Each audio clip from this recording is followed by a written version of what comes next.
the Vice Chancellor, sir, Deputy Vice Chancellor, Academics and Innovation, Deputy Vice Chancellor, Strategy and Development, the Registrar, the University Librarian, the University Bursar, Provost College of Earth Sciences, Provost College of Agricultural Science and Renewable Natural Resources, the Dean of the Faculty of Clinical Sciences, Dean of other faculties, Postgraduate School and Student Affairs, professors and members of Senate, His Imperial Majesties and Royal Highnesses, my Lord Spiritual and Temporal, members of my nuclear and extended families, esteemed guests, friends and relatives, greatest Ladukites, gentlemen of the press and electronic media, distinguished ladies and gentlemen. Mr. Vice Chancellor, sir, I feel honored and privileged to be the inaugural lecturer of today. And to God, from whom I've received all the mercies that have brought me this far, I owe all the praise. An inaugural lecture is an auspicious occasion for the university to acknowledge the appointment of or promotion of new full professors, introduce them to the academic and non-academic community, and provide opportunities for engagement with the broader community. Therefore, today, I would like to present a synopsis of my academic journey as a professor of medicine and share a glimpse of my future research projection. My story is exemplified by the biblical passage in 1 Samuel chapter 2, verse 8. He raises the poor from the dust and lifts the beggar from the ash heap to set them among princes and make them inherit the throne of glory. Mr. Vice Chancellor, sir, please permit me to appreciate you and the university community for the opportunity to deliver this inaugural lecture today on behalf of the Faculty of Clinical Sciences. This is the first from the Department of Medicine, which comes from the Subunit of Cardiology, the 6th from the Faculty of Clinical Sciences, and the 8th from the College of Earth Sciences. In this regard, the roadmap for this lecture will be as follows. 1, my training, my call and career. Number 2, the stewardship of my scholarship. And 3, research agenda for the future.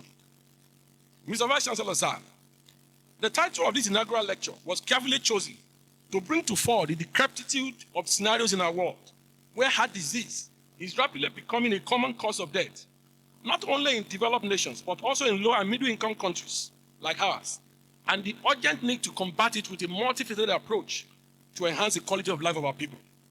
This topic reflects the overwhelming and continuous whispers of disorders that disrupt the harmonious and melodious function of the heart. These disorders are exemplified, the Chaff, in the biblical passage that is in Matthew chapter 13, verse 24 to 43. It emphasizes, therefore, the call to fortify our defense fortress to enhance wellness against this rising scourge. I will therefore highlight my contributions to knowledge in early identification, risk stratification, and treatment of heart disease across Nigeria. During this time, majority of heart disease remain asymptomatic because the template for heart disease, which sometimes is atherosclerosis, may take up to 30 years to evolve into major complication. And the margin is a stitch in time saves 9. As one of the organs in the body, the heart was long identified as the center of the entire body. The human heart is viewed from the front as shown in figure 1, while figure 2 and figure 3 shows the different phases of what they call a cardiac cycle. What is heart disease and how can it be treated? Mr. Vice Chancellor, sir, cardiovascular disease is a group of diseases that affect the heart and or blood vessels. The World Health Organization revealed in 2016 that Nigeria, non-communicable disease, which include strokes, diabetes, contribute about 11% of the total disease burden. And this disease can be caused by a combination of factors, which include behavioral, socioeconomic, and environmental risk factors. Heart disease can be dated back to as long as 3,500 years ago, when Pharaoh Merentav, who died sometimes in 1203 BC, was actually seen to be plagued by this atherosclerosis. Researchers asked the question, how could this be possible? But it suggested that the average Egyptians could have eaten a lot of fatty diets, including geese and fatty meals. The experience of United States President in 1955 and his subsequent death from heart failure in 1969 worried a nation that knew there was little to be done to prevent heart attack and heart disease. And it became somewhat of a turning point in care. Because as for prevention at that time, nothing was in place until the advent of the Framingham study in 1948, when doctors began to understand that the root causes of heart disease are related possibly to diet and our environment. Again, the natural history of hypertension is also illustrated by another United States president, Franklin Delano Roosevelt. In 1937, when he became president, his blood pressure was 162/98. And consistent with medical knowledge as of that time, nothing was done for that blood pressure. His blood pressure subsequently reached 180/80. And by 1943 and 1944, his failing health led to speculation in the press regarding his competence to continue in office. By that time, he had developed heart failure and shortness of breath. He subsequently died of a stroke in 1945, and his blood pressure was 300/190. That tells of the progression of the blood pressure and other changes as it leads to eventually heart disease. Learning to detect heart disease, the lesson of the century. So many things have evolved about how we discover disease. Many investigations discovered by Mason Soames, a pediatric cardiologist, highlighted how to diagnose coronary artery disease. And today, several invasive and non-invasive tests are available, not only to detect the disease, but also to predict the progression of the disease. We need to be armed with sufficient knowledge to be able to predict this disease before they evolve into major catastrophes. We started watching our diet sometimes after the Framingham study came up. And it was one of the first studies that related diet with the development of heart disease. Again, sometimes in 1950, Ansel Keys observed during his travels that people in Japan and the Mediterranean regions sometimes have low burden of heart disease. And he suggested that because they were taking low saturated fat in those places. The most important thing is the future of heart disease. Because as it evolved over the years, as diagnostic investigation evolved, we come to learn more. Today, we know how to treat many of these diseases and improve the quality of life. But we don't yet know it all. And we're still a long way from completely erasing heart disease from human history. The future of heart disease is prediction before it happens, because that is exactly where the world should be going. And that is why this topic is very important. The message, therefore, I would like to reiterate throughout this lecture is to highlight the significance of early detection and treatment of these risk factors before they evolve into major catastrophes. The truth is, do not allow the chaff to grow with the wheat. Look for it and cut it down. Know your numbers and heart. Our God intends that our hearts are healthy. In the words of King Solomon, Proverbs chapter 4, verse 23 says, keep your heart with all diligence, for out of it are the issues of life. The interplay between heart disease, lifestyle, personality, and clinical outcome is also exemplified in the Holy Book.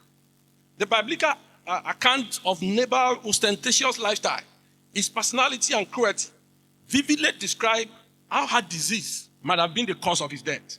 In 1 Samuel chapter 25, verse 37, the Bible says, it came to pass in the morning, when the wine was gone out of Nabal, and his wife had told him these things, that his heart died within him, and it became as a stone.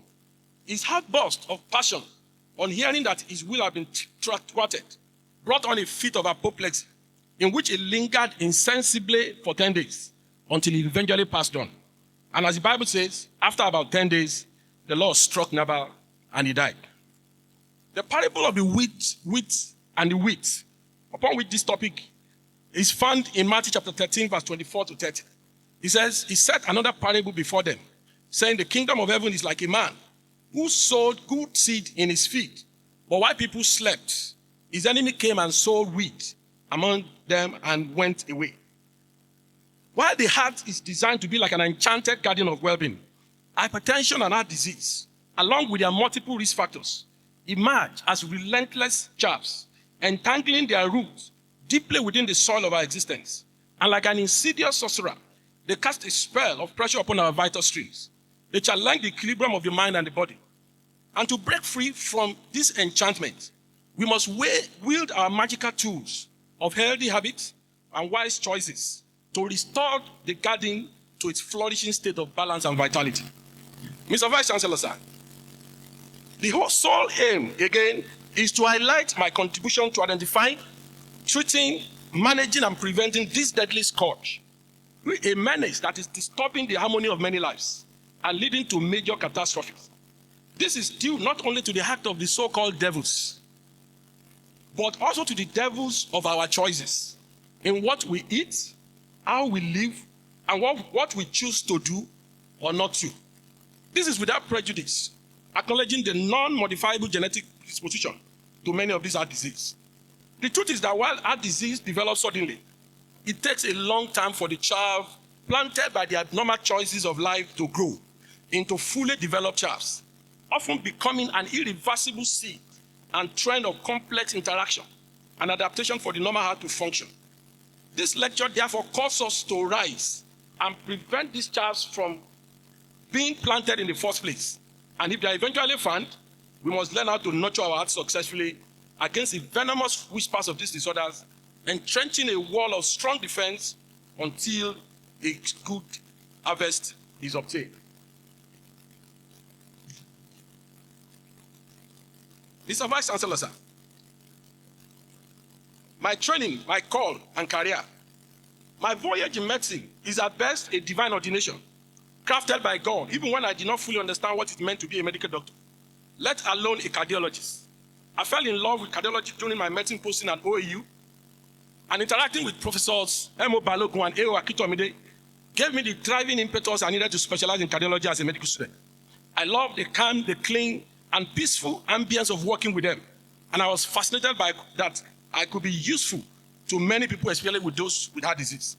At around the same time, my beloved grandmother, Mrs. Amokeshola Demi, was diagnosed with heart failure, and my observation of how she was treated further solidified my decision. The stewardship of my scholarship. In the kingdom of earth, where the heart reigns supreme, hypertension, heart failure, and other heart disease lurk as cunning traitors, seeking to overthrow balance and harmony, and disrupting the rhythm of life grand symphony. Only by uniting our forces and fortifying the fortress of wellness can we stand against these treacherous invaders. Heart diseases are the unwelcome guests at life's delicate banquets. They arise uninvited. They turn the placid water of tranquility into turbulent ones. And they have relentless pounding on the castle gates of our hearts that demand vigilance. By fortifying our defense with mindfulness and wholesome living, we can tame this unruly intruder and restoring serenity to the banquet and harmony to our existence. My contributions to cardiovascular medicine. Risk stratification in heart disease. Risk stratification involves grading a patient into incremental levels of risk and can be defined as a process of medical decision. Figure 4 shows the temporal profile of many heart disease, and that's exactly how it looks like. Heart disease can last or can evolve over 30 to 40 years. During this process, these risk factors are there. They may not have any symptoms until they evolve into a major stroke, a kidney failure, or an heart failure. So it's important to pick them, and a lot of them are asymptomatic. The truth is we need to evaluate ourselves regularly. We've also done a lot of work on hypertension and clustering of risk factors. Hypertension rarely exists alone. This clustering is referred to as metabolic syndrome because it's associated with urbanization. One of the significant drivers of heart disease is obesity. And sometimes in 2010, in a cross-sectional study of more than 1,110 patients, we showed that a lot of our patients are hypertensive. 25.5% were obese. And that that is related to their risk. Again, the heart responds to hypertension and obesity with different and specific cardiac adaptation. Akintunde et al. In 2013 conducted a cross-sectional study of 313 patients with hypertension using echocardiography and showed that a lot of these patients, especially obese women particularly, had increased left ventricular mass index, and these are very, very important. Again, in 2010, we determined the prevalence of dyslipidemia, which is abnormal cholesterol, among newly diagnosed hypertension, and we showed that more than half of all hypertensive presenting fresh had associated elevated cholesterol. And in another study, the presence of impaired glucose tolerance, which is a precursor to developing diabetes, is about 30%. So wherever you find one, you are always likely going to find the other ones. Every time you see hypertension, you must look for its strength because they almost always work together. And many times, you need to look at them. There are many other risk factors that we have look like. That is risk stratification. We talk about QTC and increased QT dispersion. These are markers of substantial cardiovascular mortality. And it has been shown that a lot of hypertensive patients have substantially increased parameters in this way. The proportion of cluster risk factors that is very common among these patients include hypertension, obesity, and low HDL lipoprotein. Of course, we also look at cardiometabolic risk factors and metabolic syndrome in the population and the level of knowledge. Like I said, metabolic syndrome is the clustering of those risk factors. And anytime, anywhere they are always associated with substantial increase. Adeseye and Akintunde et al. In 2012 explored this among native Abuja settlers, and we showed that urbanization, living in an urban center, is associated with increased clustering of cardiovascular risk factor. Metabolic syndrome was found in 14.9%.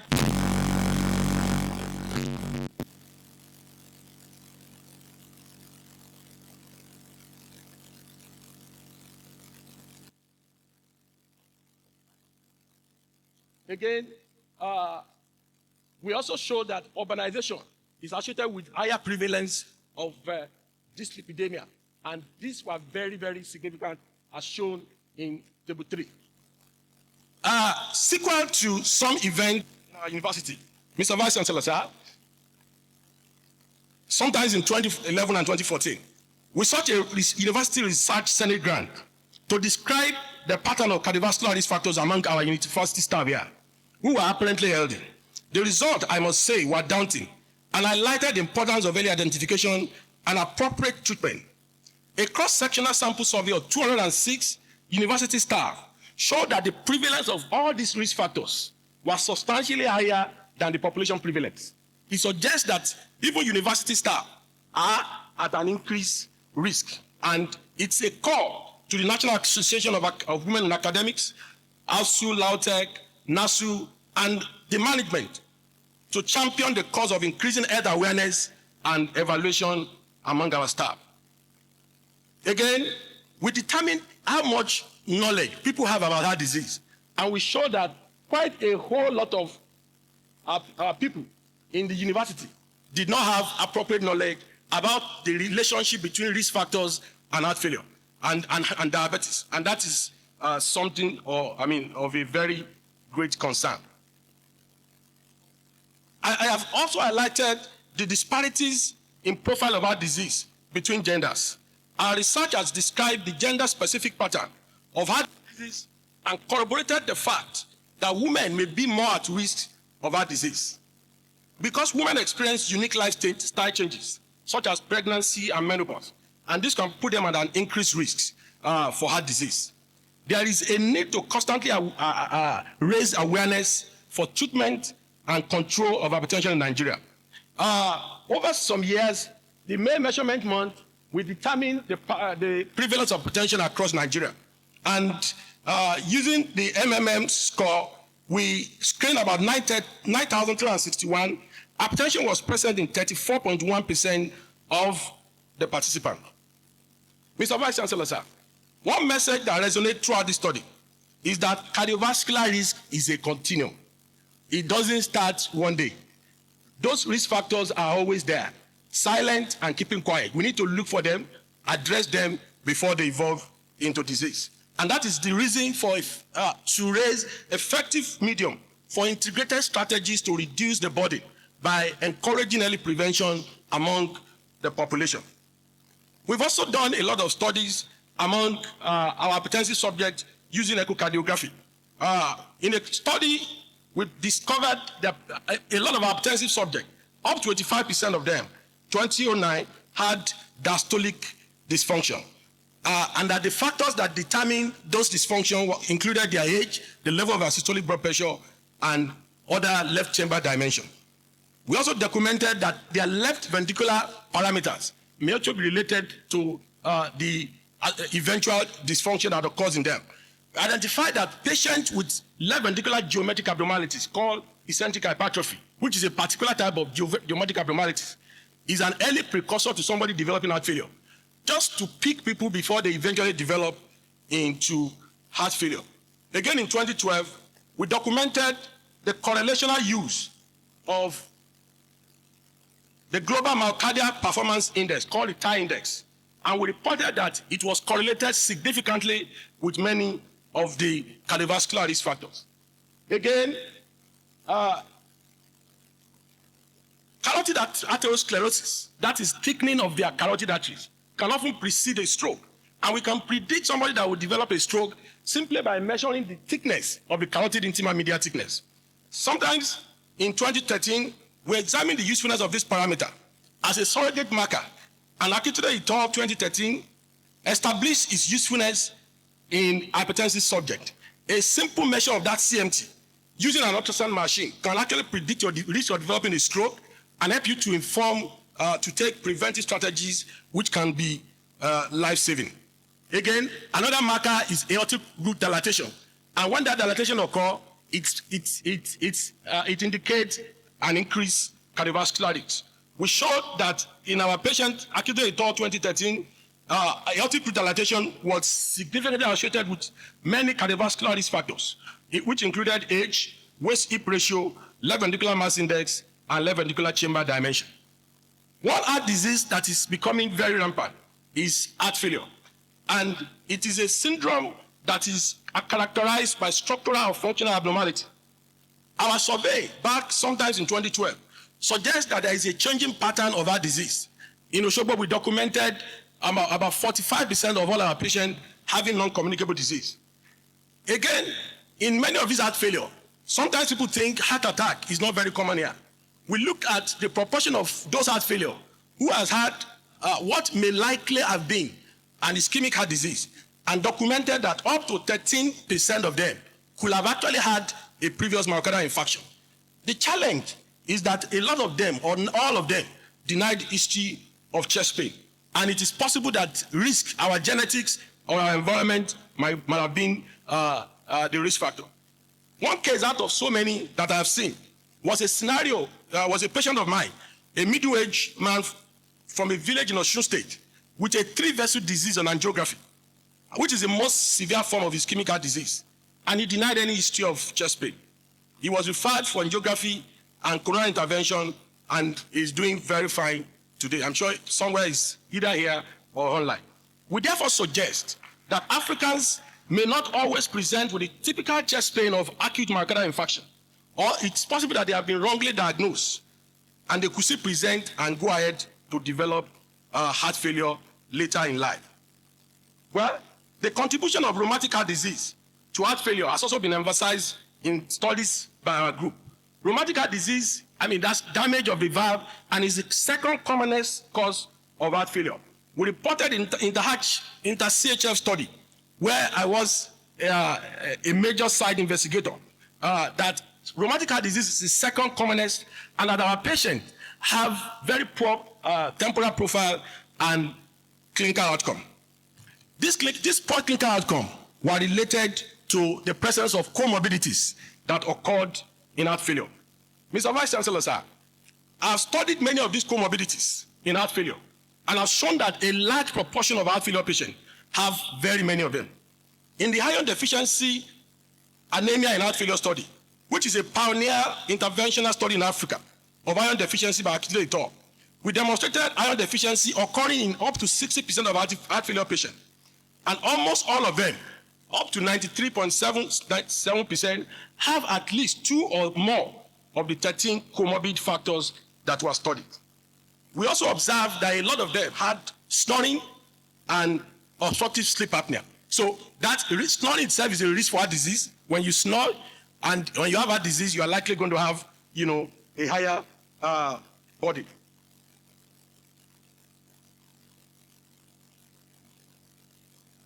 In a first of its kind randomized control trial study in African continent, parenteral iron therapy was administered to 30 heart failure patients with iron deficiency by Akintunde et al. In 2013, with significant improvement in outcome. We demonstrated that parenteral iron therapy was fairly well tolerated among these patients, and that iron replacement was associated with improved quality of life, a better temporal clinical profile, and an improved functional classification among our patients. Akintunde et al. 2021. We therefore recommend that regular iron screening and parenteral iron infusion may be a potential way to reduce death from heart failure in our continent. We have also demonstrated that a lot of heart failure patients have clustered of atrial fibrillation, and that can also, affect their outcome. One of the other areas of study that we've have been involved in is the pharmacotherapy of hypertension, which including resistant hypertension. One of the commonest and the most important thing is how to get regular drug compliance. Low adherence was documented in 42.9 of those attending a general outpatient clinic compared to 15.2 in a cardiac specialist clinic. We therefore recommended that enhancement for drug adherence should be enhanced. Again, we look at plasma renin and aldosterone level, and in another landmark study, Akintunde et al. Determined the normative values of plasma renin and serum aldosterone amongst school teachers in Ogbomoso, Nigeria. The prevalence of high aldosterone renin ratio was 10.8, and we concluded that Nigerians most likely have a low renin profile. Together with research associates in Canada and South Africa, 6 candidate genes associated with low renin hypertension are sequenced, and this phenotypic approach was used to engender a study. The preliminary study suggests that this approach may be useful in understanding the genetic architecture of resistant hypertension in blacks, and it formed the basis of its first of its kind study in Africa, where patients in hypertension clinic only at Lautech Teaching Hospital, Ogbomoso, Kenya, and South Africa with resistant hypertension were allocated to usual care versus physiologically individualized care. After 1 year, we concluded that those that were randomized to physiologically individualized therapy performed better. Akintunde et al. 2017. Heart disease and diabetes, they are the two sides of the same coin. As heart disease, cardiovascular disease is responsible for more than 70% of patients of cardiovascular, in patients with type 2 diabetes. But the awareness of these risks is very, very low. We analyzed data from 4 population-based cross-sectional studies from the 6 geopolitical zones of Nigeria. And we showed that the overall prevalence of impaired fasting glucose and diabetes was 5.8 and 3.1%. We concluded that the higher prevalence and comorbidity of impaired fasting glucose and diabetes highlight the need for the risk assessment for people before they develop diabetes, because that's when these risk factors actually coexist and intervention actually evolve. In another study, we look at abnormal blood pressure dipping pattern and show that 85% of our patients have abnormal blood pressure dipping pattern, which is a cardiovascular risk itself. The necessity of task sharing in the management of hypertension and heart disease. It's not gainsaying that our health system has suffered several setbacks with Japa syndrome, and it is vastly under resources. The regional advisory group of the International Center of Hypertension considered that exigencies and started the African School of Hypertension for non-physician health workers. I was appointed the director of that school, and we trained the first set of non-physician health workers on the rudiment of managing hypertension under my leadership of that school. The first session of that school was held in 2023, and we certified 92 participants, endorsed by ISH and Umron Academy, from 7 African countries: Nigeria, Kenya, Gambia, Cameroon, Malawi, Sudan, Tanzania, and Ghana. It was a major news report at the ISH on that weekend, and I'm very proud to have led that feat together with other faculties across Africa.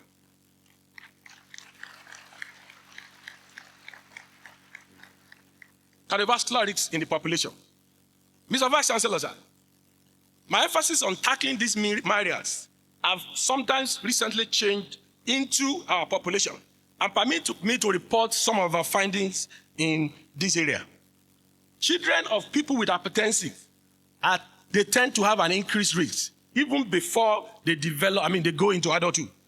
Akintunde and Akintunde in 2020 went to secondary schools in Ogbomoso and discovered among students that offspring of hypertension had abnormal left ventricular geometric structure and increased left ventricular mass, even as a child, predisposing them to risk and making them targets for developing these risks. Unfortunately, a lot of things need to be done to change this. Again, air pollution has become a major global issue. And one of the trade that we look at Gari workers in Ogbomoso, we went to their factories and sampled and discovered that the air quality index and prevalence of respiratory symptoms in them were very, very marked. And a lot of them are predisposed to developing heart disease simply because of the air pollution around them. Again, we have looked at school teachers because their work is related to the performance of our children. And we show that school teachers in 5 local governments in Ogbomoso were reported to have, many of them were reported to have very high cardiovascular risk, despite, compared to the other population. We have also worked among auto mechanics because they have prolonged inhalational injury because of the things that they work with and they do with their hand. Akintunde used 103 auto mechanics in Ogbomoso and a 5-day serialized measurement, which showed an increased particulate matter compared to the national minimum, 10 times the average minimum in their workshop. And a lot of them have substantial increase in cardiovascular risk. One would suggest that because of the nature of their work, they're going to have a very low risk. But unfortunately, that is not what we found. Again, heart disease and stroke, which is a double jeopardy. Heart disease and stroke occurs, and stroke commonly occurs in Africa. They are like, again, two-edged sword. I have participated in many research on the two divide. One of the largest stroke studies in Africa is the Siren study.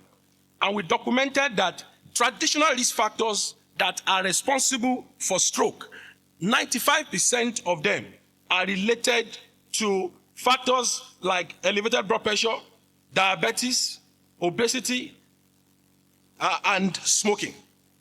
In another study, we analyzed the relationship of secondhand smoking exposure, that is passive smoking, and showed that people who are passive smokers, hanging around smokers, they have an increased risk of stroke simply by secondhand smoking. So whether you smoke or you stand in front of a smoker, you are also a smoker and you run the same risk.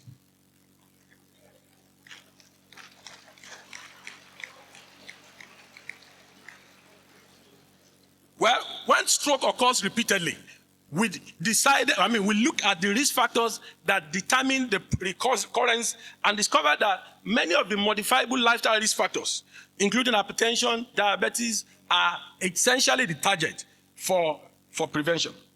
Let me say for the opting time that cardiovascular diseases are often preceded by many years with clusters of these risk factors. And only early identification, treatment, and modification appears to be the major way to avert this looming epidemic in our continent. Simply because we may not be able to afford the treatment of heart disease in its numbers. So the maxim is therefore a stitch in time saves 9. Please know your number. Again, we've looked at rheumatic heart disease and its impact in Nigeria. And we've shown that this is very common. Recently, in the Invictus trial, we reported that our local warfarin is actually as better, non-inferior to the novel oral anticoagulant agent in a landmark study that lasted for about 4 or 5 years. And I'm happy to note that about 40 of our 50, patients in Ogbomoso benefited from that study. A national effort is required to protect future generations from the scourge of rheumatic heart disease. Only through active surveillance and antibiotic prophylaxis. When your child has tonsillitis, please give antibiotics, not malaria.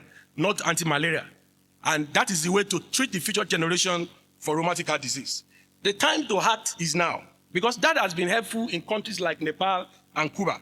For a nation that's over 230 million, there is an urgent need to call the attention of critical stakeholders to this.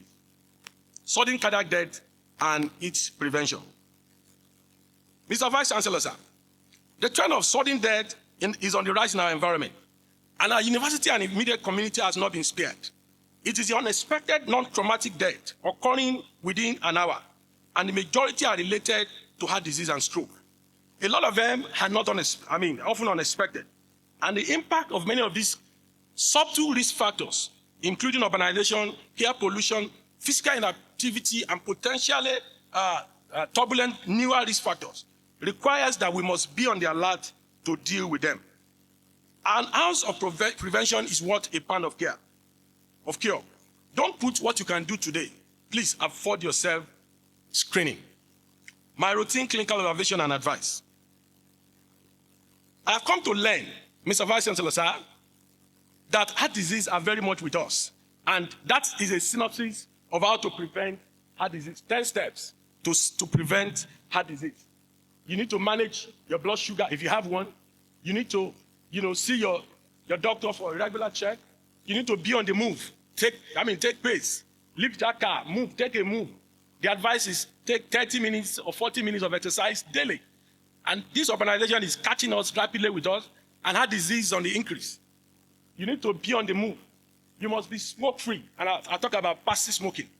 If you live with a smoker, you are a smoker, and you're on that risk. Of course, you must maintain a healthy weight. You must maintain a healthy weight. Alcohol, absolutely no alcohol. And of course, I think it's important to reduce your stress. What can you then do to reduce your risk of heart disease? As we have said, a lot of them are very, very preventable. Of course, I've mentioned quite a whole lot of them. You must know your numbers. Knowing your numbers is an important part of keeping your heart healthy. Regularly checking your blood pressure, your cholesterol level, your blood sugar, help you to determine the risk that you run and control that risk and prevent sudden development of heart disease. Knowing your blood pressure is one of the biggest causes hypertension is actually one of the biggest causes of heart disease. Hypertension doesn't have any symptoms. So get checked, get evaluated, and of course, again, know your cholesterol, know your body mass index. Again, if you have heart disease, please take your medications as prescribed. And of course, know the warning signs. My contributions to manpower development in Nigeria and globally. Mr. Vice Chancellor, sir, I have participated in the training of medical students at the Akintunde University of Technology Ogbomoso from 2003 to date. I've also participated in the medical student training at Bowen University, Iwo, as an associate lecturer since 2012. I have co-supervised the training of 5 fellows in cardiology: Drs. Peters Johnson, Amechi, Yusuf Oladosu, Karim, and Olawale Matayos Akinlade, including many physicians, and I've mentored many outside my local workplace across the nation, many of whom are working in Nigeria and abroad. I'm currently supervising 3 senior registrars in cardiology: Dr. Shokpe Orugun, Abubakar Usman, and Adeyemi Emmanuel, among many others, across the nation, to whom I also serve as an academic mentor. I have served as an external examiner at the final MBBS exam of several universities, including the University of Ilorin, Afe Babalola University, Babcock University, Ilishan and Remo. I have also served on the professorial review panel of the University of Ilorin and Bowen University. I've also been the course coordinator of the African School of Attention, and I train non-fission networkers. Also as an examiner of West African College Part 1 and Part 2 from 2018 to date, I'm part of the National Postgraduate Medical College of Nigeria accreditation panel for membership training. My future projection and research focus. Mr. Vice Chancellor, sir, let me reiterate that it's my intention, God willing, to continue to contribute my quota to the advancement of knowledge on the causes and treatment of heart disease on this continent and globally. Many questions still exist on the relationship, causes, and the peculiarities as Africans when it comes to heart disease. And I hope to further contribute to the biology of heart disease, hypertension, and heart failure. My concluding thoughts. Mr. Vice Chancellor, sir, permit me to say that heart disease is not all about gloom. The main lesson is that risk factors often precede this disease for many years. And even though many of them are asymptomatic, they don't have any symptoms. If you got headache, it's not from hypertension. If you got chest pain, no. Your blood pressure can be as high as 300. You may not have any symptoms. So the only way, please check it. And you can take advantage sometimes, in this program outside. People with cardiovascular disease are already, as we have shown from several of our studies, in Nigeria already at high cardiovascular risk. And it predicts that the future may be gloom if we do not start to take action immediately. How do we do that? We must begin to do appropriate counseling. We must do appropriate lifestyle adjustment. And of course, use of drugs when it is necessary. Of course, my involvement at the level of strategic partnership with professional organizations such as the Nigerian Cardiac Society, where I am the current publicity secretary, has afforded me the opportunity for large-scale population intervention, including the Back to Life campaign and the Know Your Numbers campaign. And our modest achievements are simply due to the dedication of our support staff and donor agencies, for which I want to call for more support. My recommendation. For individuals, if you are sitting here today, please know heart disease are often preceded by risk factors for many years and possibly decades. And there is need to take personal responsibilities for your health. No one cares for you in this issue. Check your blood pressure. You must check it because you owe your life. Regular screening for risk factors and taking appropriate measures to combat it is the reason for the Know Your Numbers campaign. And for the community, we must develop strategic partnership between critical stakeholders that can help to integrate cardiovascular care into things like antenatal care, HIV care, so that it can be easily procured. And then the community must also institutionalize periodic, regular checkups, and it must be widespread, either statewide or nationwide, either as a matter of campaign to check for people's blood pressure, blood sugar, and other risk factors. And for the government, we must include cardiovascular care in the NHIs. I encourage that we should increase financing for CVD care and also adopt the tax sharing and tax shifting model for cardiovascular care. My acknowledgement. Mr. Vice Chancellor, sir, delivering this inaugural lecture comes with some trepidation. And one of them is how to capture the depth of the magnitude that has brought me this far. From the peasant little boy selling a kuru and provisions for my sisters, some of whom are in the audience here, to how I rose to the pinnacle of his academic career, who only have been by God, who makes all things beautiful in his time.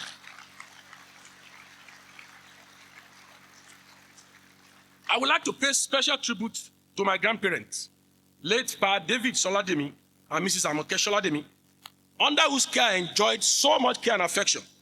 They laid the foundation of what we are celebrating today. They invested heavily in my education and nurtured me on with an uncommon support. And how great it would have been if you are here today. To my parents, the late Mr. Michael Adegboyega Akintunde and Mrs. Felicia Lumpe Faniran, please stand up. That's my mom. Thank you very much. God bless you.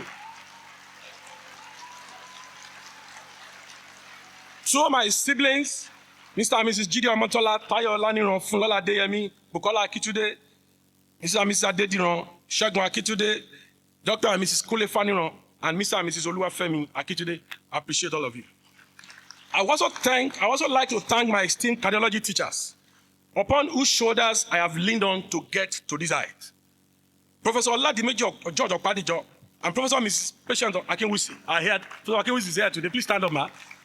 Thank you very much, ma. Professor Okpadijo is online. They are two of my excellent teachers and guide in the part of cardiology. They provided the nudge and the support all the way. And from teaching clinicals to learning how to write articles, to being able to take responsibilities on your behalf, I say very big thank you, sir, ma. To my other teachers in cardiology, Professor Eme Balogun, Eo Akitomide, Leslie Ajayi, Obi Familoni, Ebi Omotosho, and Myra Gawat. Thank you for your impactful resilience and doggedness. I owe many of you, sirs and mas, immense gratitude for your sacrifice. God bless you. I would also like to thank my other teachers in medicine, Professor Oye Ayodele, Emo Tanimawo, and many others. Thank you very much, sirs. God bless you.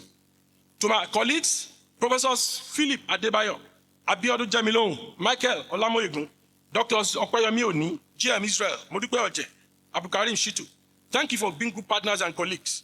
To all the resident doctors in the Department of Internal Medicine, Doctors Shopet Ogun, Abubakar Ismail, Emmanuel Adeyemi, Taiwo Adeyemi, Oyewusi, Idris, and Kenneth Kolo, a very big thank you. And to all the staff of the ECG and the Medical Outpatient Department, thank you. You are well appreciated. I would also like to acknowledge with immense appreciation a worthy mentor in the person of Dr. Okechukwu Oga. I traveled to meet him at FMC Abeokuta for the first time in 2006. His warm reception and his pragmatic willingness to mentor young ones culminated in my getting the Deutsche Akademische Austauschdienst scholarship in 2008. I would like to put on record the immense contribution of that scholarship in my academic career, as it has greatly affected and massively influenced my research work and provided support in terms of books, collaborations, and platform up to date. Thanks to the German government for this gesture. To other corporate bodies that have supported me in my research career, including the Canadian Institute of Health Research, universities, that's the Lautech Universities, Research and Consultancy Services, the Tertiary Education Fund, Institute of Health USA, and many other pharmaceutical companies, I say a big thank you. I would like to appreciate some of our research collaborators and members of the Nigerian Clinical Lipidology Research Network across many teaching hospitals and the executive of the Nigerian Cardiac Society, with whom I have been privileged to serve on the executive board to tackle our disease across Africa. Teachers are the backbone of education. They shape mind. They inspire futures with patience, dedication, and wisdom. Their impact reaches beyond textbooks. They instill values. They ignite curiosity and fostering dreams. My sincere thanks to my teachers from the Cradle, Baki Baptist Primary School, Ogbomoso, and Ogbomoso Grammar School, and to my school principal, Mr. Timothy Beyoku. I'm not sure he's here. I'd like to say thank you very much for your penchant for excellence, and your strict disciplinary spirit has only pushed us further the ladder of life. I celebrate you today and my other teachers, including Mr. Iso Yeni, Mr. M. Makinde. Mr. Makinde is here. Thank you very much, sir. Amoshain, Pastor Badare, Mr. Oglowo, and Professor Awoduga. To my old friends and colleagues from Baki Baptist Primary School and Ogbomoso Grammar School, some of them are here today. Samson Oladapo, Oluwole Adeyemi, John Alagbe, and Dr. Tunde Adegoke, a very special senior colleague. Thank you very much. To the IFEMED 2001 group, both home and abroad, represented by great cousin and others, Dr. Tunde Ogundare, Professor Samuel Adegoke, and my very good friend, Dr. Rufus Ojewala, and Tino, thank you very much. Appreciation to some of my trainees who have now become friends, especially Dr. Matthias, Olawale, Akinlade, Peter Johnson, Lukman Karib. I appreciate you immensely. Today, I would like to pay special tribute to my uncle, late Professor Johnson Adewi Akintunde. I know you will have loved to be here today, but keep resting in the bosom of our Lord to resurrection morning. I appreciate Baba, Dikin, Jeremiah Akintunde, Mrs. R.M. Akintunde, and the entire Akintunde family from the Olo Sources Compound, Ara, and members of the Ara Descendant Union. Thank you very much. To the Shola Demis from Igbaro last compound, Abogunde Ogbomoso, I say it was a great pleasure growing up with you. Thank you and God bless you. To the KBACs and the Oloris, thank you very much, sirs. My Lord, spiritual and temporal, to friends from Baki Baptist Church, Rema Baptist Church, Oshogo, Baptist Student Fellowship, OAU, and the entire Baptist family under the Nigerian Baptist Convention. The MMU from Osun Baptist Conference is heavily represented, and thank you very much. To our loved ones from everywhere, I say a very big thank you. Let me put on record my immense gratitude to all my patients and research associates, as you have provided a platform for my expression of what I have been endowed with, and I'm eternally grateful for every opportunity of working together with all of you. I would like to thank and appreciate especially my in-laws, late Amos Onnaolapo Oladejo, and Deaconess Cecilia Olatorira Oladejo. Please stand up. Thank you very much, ma'am. For your support for me and my family over the years. We say the Lord bless you, ma'am. To my wife's siblings, Engineer and Dr. Mrs. Olusegun Oladejo, Dr. and Mrs. Ayobami Oladejo, Pastor Moses and late Mrs. Tosin Olaluyi, and Engineer Boyega and Mrs. Tulokwe Oladejo, thank you very much. To my friends and colleagues from Lautech and Lautech Teaching Hospital, Bowen Teaching Hospital, I can see Professor Adeseye here. Thank you very much, sir. From Nigerian Cardiac Society, West African College of Physicians, and to staff of Goshena Clinic Osogbo, led by Mrs. Abigail Oluwasegun, I say thank you for all your effort. For the great editorial input by great scholars, including Professor Akintunde, Professor Peter Olaiton, Dr. Sebastian Oiwo. Dr. Sebastian has traveled all the way from France to be here. I'm sure, thank you very much. I owe you, all of you, immense and deepest appreciation. To the planning committee of this event, for a great job and your pragmatism, ably led by Dr. Tunji Alabi, I say very big thank you. To my special friends and children, Toluwani Adeseye and Temilolu Aderinshola, please stand up. No matter how big or small, you are my greatest joy. And watching you grow, learn, and become your own person, fill me with pride. I want you to always know that you are loved, cherished, and deeply valued. You make my world brighter every single day. Sometimes you ask me why I am always sitting behind the computer, reading and writing, after coming often from a long day's job. And as I try to juggle with you, being a father with the huge demands of a clinician doctor, a researcher, and a teacher combined, this day is a testament to the long years of hard work. You have brought immense joy to us, and may God continue to preserve you and keep you. Amen. I have a personal assistant whom I met 28 years ago as a lady. Then she was a friend. Later, she became a life companion. The story of our togetherness has led her from a major economics education platform to pure economics, and thereafter to earth economics. And we are bonded not only in mind and in spirit, but also in academic work. She is Dr. Mrs. Temitope Shade Akintunde. Please stand up. She is an associate professor of earth economics from Osun State University. This journey has been one of dedication, challenges, and triumph. But through every moment, your unwavering support, love, and belief in me have been my greatest strength. You have been my rock. You celebrate my successes. You uplift me in all my struggles. Encourage me to reach for heights I once thought impossible. Your sacrifices, patience, and love make today even more meaningful. And I dedicate this achievement not just to my effort alone, but to yours as well. You are my greatest partner, and I'm eternally grateful to you. Thank you, my love, for walking this journey with me.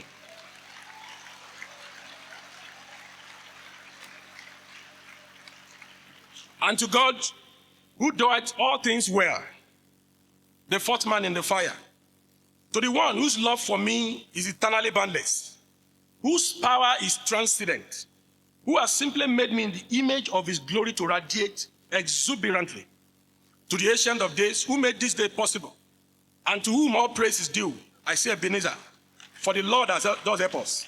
And like the Germans will say, vielen Dank, dass Sie alles gekommen sind. Gott segne Sie alles gut heimreist. Thank you all for coming. God bless you.